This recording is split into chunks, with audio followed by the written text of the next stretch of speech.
অনুরাগে ছোঁয়ার আজকের পর্বে দেখতে পাবেন রূপা বলে, এই পৃথিবীতে তুমি আমাকে দেখতে পারবে না মা, সেই সুন্দর সিঁড়ি দিয়ে আমি অনেক আগেই চলে যাব, তারপরে তুমি যখন আসবে তখন আমাদের দেখা হবে, তুমি আমার জন্য আর আমি তোমার জন্য, আর সেই জন্যই তো ঠাকুর আমাদেরকে এত কাছাকাছি এনেছে, আমি তোমার রূপা। তারপর দীপা চিৎকার করে বলে, রূপা ওইদিকে যাস না, আমার কাছে এসো মা।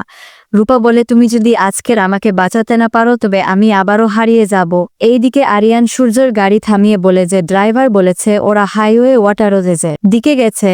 রূপা জলে নেমে বলে, আমি তোমার মেয়ে মা, আমাকে বাঁচাও। 6 বছর আগে এরকম নদীতে আমি ভেসে গিয়েছিলাম, আমাকে না বাঁচালে আমাদের আর কোনোদিনও দেখা হবে না।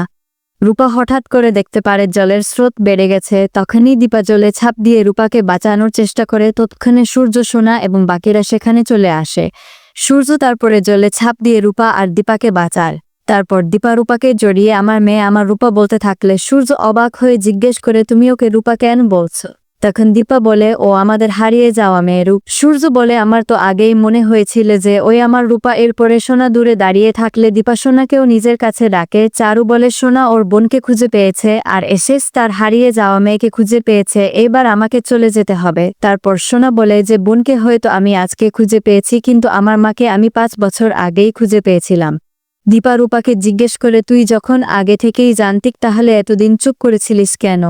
রূপা মনে মনে ভাবে যে আজকে পচা আন্টির নাম করে আমি এই মুহূর্ত নষ্ট করব না। সোনা দূরে দাঁড়িয়ে ভাবে কেউ তো আমার দিকে আর তাকায় না, তারপর ওখান থেকে সোনা চলে যাবে। সেই সময় রূপা আটকে দিয়ে বলে, আমরা আর কাউকে কোনোদিনও ভুল বুঝবো না, আমি বাবাকে ভুল বুঝবো না আর তুমি মাকে ভুল বুঝবে না।